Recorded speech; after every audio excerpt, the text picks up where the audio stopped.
Consequences ये कि मलिक रियाज साहब आपको पता है कि वो इस मुल्क में उनके खिलाफ कोई एक्शन लेने का मतलब है कि कल को कभी ना कभी फेस करना पड़ेगा इस चीज़ को।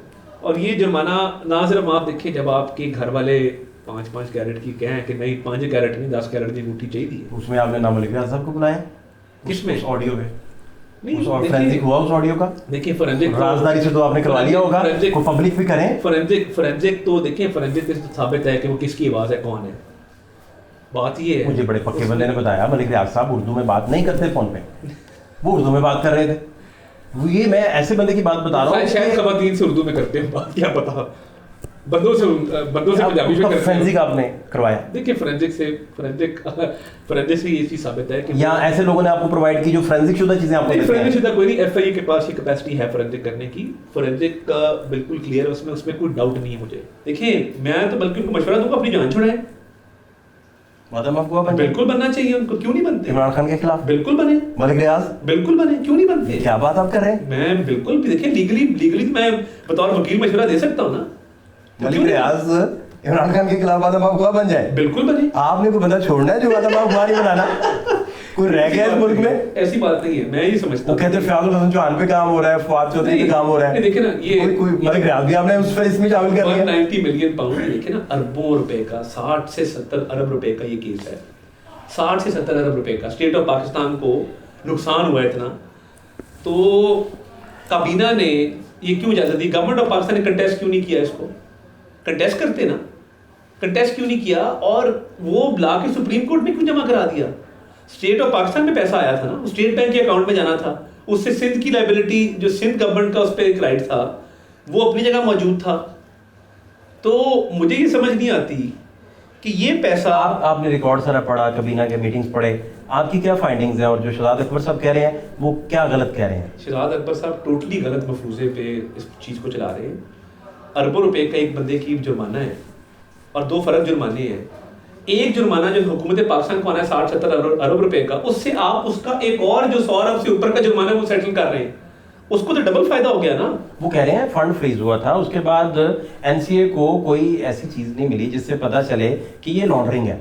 शहजाद अकबर साहब मुझे समझ आया, बट फिर उन्होंने देखें ये पैसा जुर्माने का पैसा है, एनसीए ने मनी लॉन्ड्रिंग जब साबित हो गई उसके बाद ये जुर्माना स्टेट ऑफ पाकिस्तान को भिजवाया ना। तो स्टेट ऑफ पाकिस्तान का काम था कि काबीना ये फैसला करती कि ये पैसा जाएगा स्टेट बैंक। वो कहते हैं स्टेट इसमें शामिल ही नहीं है इस मायदे में। ये नहीं हो सकता, 2 सॉवरन कंट्रीज है ना, पाकिस्तान एक सॉवरन मुल्क है, बरतानिया एक सॉवरन। वो कहते हैं ये एनसीए का और मलिक रियाज साहब का मामला तो फिर एनसीए उनको वहां बरतानिया में पैसे हैंडओवर कर देता, कहता खर्चो मौज करो खाओ पियो। तो वो पाकिस्तान क्यों भिजवाया? वो कह रहे थे कि उन्होंने अपने अकाउंट से ही, फैमिली अकाउंट से ही सुप्रीम कोर्ट में आए हैं। तो अगर आ गया उनके, अच्छा नहीं अगर आ गया, ये फर्ज कर लें आ गया, तो फिर काबीना की मीटिंग क्यों बुलाई गई? काबीना में शहजाद अकबर बंद लफाफा इमरान खान को क्यों दिया? अच्छा 2 लोग बोले, 3 लोग बोले, शीरी मजारी कहती है, शीरी मजारी कह रही है कि ये क्या बंद लफाफा, इसको खोलो, ये ना करें खान साहब। खान साहब चुप करो, शीरी तुम्हें नहीं पता, तुम हर बात पे उठ के बोलना शुरू कर देती हो। भाई मंजूर है, मंजूर है, भैया आप बंद लफाफा खोले तो सही ना। अगर हुकूमत पाकिस्तान पार्टी नहीं है, शहजाद अकबर साहब से मेरा सवाल है, अगर हुकूमत पाकिस्तान पार्टी नहीं है, हुकूमत पाकिस्तान का लेना देना ही कोई नहीं है, तो फिर ये बंद लफाफा मलिक रियाज का काबीना में लेके शहजाद अकबर साहब क्यों गए थे? इमरान खान साहब ने सबको चुप क्यों कराया था? ये बात तो साबित होगी ना कि गवर्नमेंट ऑफ पाकिस्तान का इसमें बिल्कुल पूरा किरदार था। वज़ीर आज़म साहब को मुबारकबाद दी होगी, मनी लॉन्ड्रिंग में एक्विटल उनका हो गया। आप तो आते रहे तारीखों पे, आप देखते रहे। जज साहब ने शेक्सपियरियन लैंग्वेज में लिखा कि मैं दुआई देता रहा और मुझे कोई जवाब नहीं दिया गया। जीआईटी आपने अपनी खुद बना ली और 100 गवाहियाँ, कौन से जज साहब? 100 गवाहियाँ थी, उनमें एक भी रिकॉर्ड नहीं हुई, एक गवाही भी रिकॉर्ड नहीं हुई। और उसमें आप देखें कि ये इमेच्योर इक्विटल नहीं आप इसे समझते। फिर कहा गया कि जो प्रोसीड्यूशन है उसके खिलाफ की केस की बात करें, नैब की केस नहीं, एफआई, आप एफआई की केस की जी, एफआई की केस की एक हिस्ट्री है। अब मतलब मैं तो हर चीज़ को जानता हूँ ना। एफआई का केस एक जज साहब के पास जाता है बैंकिंग ऑफेंसेस कोर्ट में, आपको याद होगा माल रोड के साथ ही वो बिल्डिंग है। बैंकिंग ऑफेंसेस कोर्ट में केस जाता है, जज कहता है जी इस केस में कुछ नहीं है। शहजाद अकबर पागल हो जाता है, वो कहता है इस जज को चेंज करवाओ। वो जज चेंज नहीं होता, राजा साहब थे कोई, मैं पूरा नाम मैं भूल रहा हूँ, जज ने कहा कि ये पिछले आपने 1.5 साल हो गया है आपने पर्चा काटा हुआ है, एक बंदा जो नैब के केस में ऑलरेडी जेल में, आप उसे तफ्तीश कर चुके हुए हैं, आपने अभी तक चलान पेश नहीं किया। जर्नलिस्टों के प्रॉब्लम्स पिछले दौर से बढ़ गए और आपके बड़े दोस्त और करीबी यार, आपकी खुसूसी मोहब्बत है उनसे, परवेज़ इलाही साहब, वो बुज़ुर्ग हैं, वो भी अंदर हैं, और ये क्या आप मैं अल्लाह से डर के बात क्यों गुस्से में हैं आप लोगों के बारे में? अल्लाह से डर के बात करते, देखिए किसी साफ़ी से हमारा कोई ऐसा मसला नहीं है। चैनल जो बंद हुए, जिनको बेरोज़गार किया गया, जिनकी आर्म ट्विस्टिंग की गई, जिनको गोलियां तक मरवाई गई, मैं देखे ना, अब अफसार आलम, हामिद मीर, ये हमारे सामने है ना, हमारे सामने की बात है। कोई मुझे बता दें, मतीउल्लाह जान मुझे बता दें इस दौर में चैनल को बंद करवाया हो, किसी एंकर को आर्म ट्विस्टिंग करके बेरोज़गार करवाया हो, किसी पे गोली चली हो, जो अरशद शरीफ शहीद हुए आपके दौर में शहीद हो गए। हाँ, वो इमरान मिल नहीं रहे। नहीं, मैं बताता हूँ, अरशद शरीफ की शहादत के पीछे आपको पता है ना उनकी खाला क्या बात कर रही है, या उनकी फैमिली इस पर क्या बात कर रही है, और किसने अरशद शरीफ को मजबूर किया कि वो दुबई जाए और दुबई से वो केनिया जाए। आप चेक कर लेना, कौन बार बार कह रहा था कि दुबई भी मत ठहरो, केनिया निकल जाओ, निकल जाओ। ये बड़े चुपते हुए सवालात हैं जिसकी एंड तक हम पहुँचेंगे। और मेरा बड़ा अच्छा ताल्लुक था अरशद शरीफ मरहूम से, और मुझे याद है जुल्फी बुखारी की एक स्टोरी उन्होंने करनी थी, उन्होंने स्पेशली मुझे फ़ोन किया कि आप मेरे शो पे आए, और मैं वो जुल्फी बुखारी वाली स्टोरी मनी लॉन्ड्रिंग की, केमन आइलैंड्स वाली, वर्जिन आइलैंड्स वाली करना चाहता हूँ। और आखिरी दिनों में उनके वीलॉग अगर आप सुने, एक वीलॉग ऐसा है कि जिसमें वो इवन मौजूदा सेटअप के हवाले से एक अच्छी राय का इजहार कर रहे हैं। तो कौन था जिसने भगा भगा के उनको केनिया भेजा? ये इन्वेस्टिगेशन हो रही है, जेआईटी बनी है, इसका सवाल आ जाएगा। और मैं ये समझता हूँ जो रिपोर्टर्स विदाउट बॉर्डर्स की ऑर्गेनाइजेशन है, उसने किस दौर में क्या कहा और कैसे कहा, तो मैं नहीं समझता कि कोई उस तरह का जबर जो पिछले हमने 4 साल में देखा कि खौफ के साए थे, जेलों में लोग बंद थे, उस तरह का माहौल कभी भी नहीं था। तो साफियों के अलावा इवन अफसरान के साथ हमने किसी के साथ कोई ऐसी विक्टिमाइजेशन नहीं की। जहाँ तक परवेज़ इलाही साहब की बात है, मेरे उनसे ख़ानदानी मरासिम है, आज के नहीं 40-50 साल का एक ख़ानदानी ताल्लुक़ भी है, रिश्तेदारियाँ भी हैं हमारी आपस में, और एक इज़्ज़त एहतराम का बुज़ुर्गों के ज़माने से रिश्ता है। था अब कहाँ? अब चौधरी शहजाद साहब के साथ तो है। अब पहले भाई लड़ाए आपने, नहीं भाइयों को सेपरेट किया, जरदारी साहब बीच में आए, आप जेल में डाल दिया। भाइयों को मैं आपको बताऊं, मियाँ नवाज शरीफ, मियाँ शहबाज शरीफ की आप मिसाल देखें।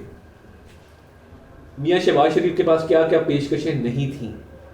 उनकी कामयाबी का राज ये है कि भाई के वफादार, उन्होंने ये कसम ली हुई है कि मरते दम तक मैं कब्र में भी जाऊंगा तो मैं भाई का वफादार होगा। खानदान अलग नहीं होने दिया, पार्टी अलग नहीं होने दी कभी। इधर वो एक मोनस साहब हैं, वो बुशरा बीबी ने किसी को कहा, उन्होंने क्या कि बुजदार ने तो कोई कमाई नहीं करके दी जो मेरा मोनस बेटा 3 महीने में कर गया है, लगाना तो इसको चाहिए था, बड़ी देर कर दी है। तो ये देखिए, ये हमने नहीं कहा था कि आप अल्लाह माफ़ करे हर प्रोजेक्ट में 20% 30% कट रखें। लाहौर का मास्टर प्लान, फासा आप लाहौर रहते हैं, खुदा की पनाह है, किसी की सोसाइटी है जो ग्रीन एरिया में है, उसको ब्राउन कर दिया, सुबह का 10 करोड़ रुपए का ब्रीफकेस रखो, बाहर पेमेंट कर दो। 120 अरब रुपया सिर्फ कमाया लाहौर के मास्टर प्लान से। 3 महीने में वो तबाही पट्टी है।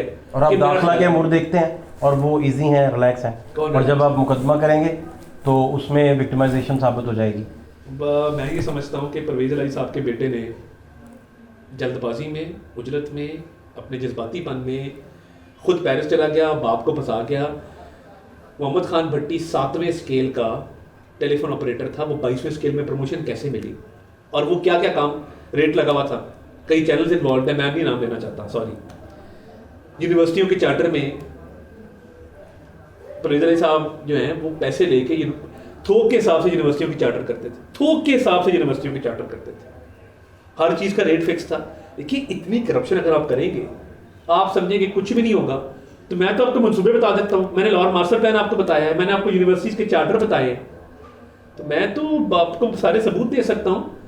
अल्लाह ताला किसी पे ये वक्त ना लाए, मगर उन्होंने खुद बैल मुझे मार वाला मामला किया कि उन्होंने इतनी करप्शन की कि शायद ये सिस्टम इतनी करप्शन बर्दाश्त नहीं। तो ये मास्टर प्लान के पीछे तो मलिक रियाज थे, उनका नाम आया, बहुत आप फिर भी इमरान खान को फिक्स करने चले हुए हैं। नहीं, देखिए मास्टर प्लान किसने बनाया? पब्लिक ऑफिस होल्डर जो है वो कौन है?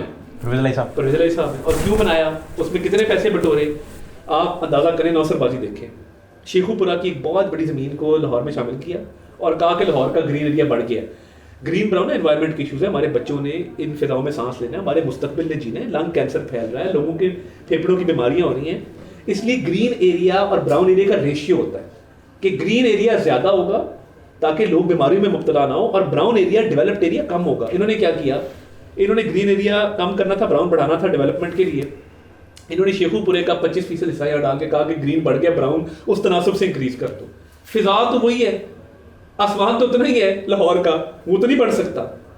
तो ये इस पे कोई चलान तो आप नहीं ला रहे है, इस पे केस है। देखिए मैंने क्या किया, मैं हाईकोर्ट गया, मैंने स्टे लिया, नैब में दरखास्त डाली। वो ठीक है, आगे कोई चलान नहीं आया कोई उनका? नैब का केस चल रहा है, इसमें एक और प्रोसीजर में गलती है। एनवायरमेंट प्रोटेक्शन एजेंसी है, उसका काम है पब्लिक नोटिस देना। कोई भी ज़मीन को जब आप ग्रीन से ब्राउन करते हैं, उसकी पीरियड है 35 या 45 दिन, उसको 2 दिनों में किया गया। एलडीए की बोर्ड मीटिंग 1 हफ्ते की होती है, वो 1 घंटे में की गई है उजरत में। वो सारा रिकॉर्ड नैब के पास है। आप खुद गए थे परवेज अलाई साहब को वज़ीर आला बनाने? दुआए खैर क्या किया थे, और मुझे खुशी थी। आज उनकी बुराइयां कर रहे हैं आप बैठे? नहीं देखें, और बता रहे हैं कि वो करप्ट हैं। देखिए अल्लाह का कलाम, जहांगीर तरीन साहब को आप कहते थे चीनी चोर है, चीनी चोर है, साहब हमने दिल पे पत्थर नवाज रखे, शरीफ साहब के पास गए हुए थे, हमने दिल पे पत्थर, इतना बड़ा पत्थर आप कहाँ से ले आते हैं? अब इसमें क्या हो, दुआए खैर क्या कि हम आए ना, अल्लाह का कलाम पढ़ा गया, दुआ की गई। क्या परवेज अलाई साहब को वज़ीर आला बनाने से हम मुकरे, या वो अपने कॉल से, अपने करार से, अल्लाह का कलाम पढ़ के मुकर के वो इमरान खान साहब के पास चले गए? या तो हमने उस पर हम मुकरे हों, अपनी बात से फिरे हों, मैं देनदार हूँ? ऐसा नहीं हुआ। और देखिए दूसरी बात ये है कि जहांगीर तरीन साहब की आपने बात की, जहांगीर तरीन साहब ने जब शुगर एडवाइजरी बोर्ड वाला मामला हुआ, चीनी पहले एक्सपोर्ट हुई फिर इंपोर्ट हुई, वो डिसीजन किसने लिया था एक्सपोर्ट और इंपोर्ट करने का? बुज़दार साहब ने, इमरान खान साहब ने। बुज़दार साहब भी इन्वॉल्व थे, इमरान खान साहब ने एक्सपोर्ट की इजाज़त दी थी। चीनी पे सब्सिडी किसने दी थी? बुज़दार साहब ने दी थी। तो बस मैं इतना ही कहना चाहता हूँ। बहुत शुक्रिया आपके टाइम के लिए, थैंक यू सो मच।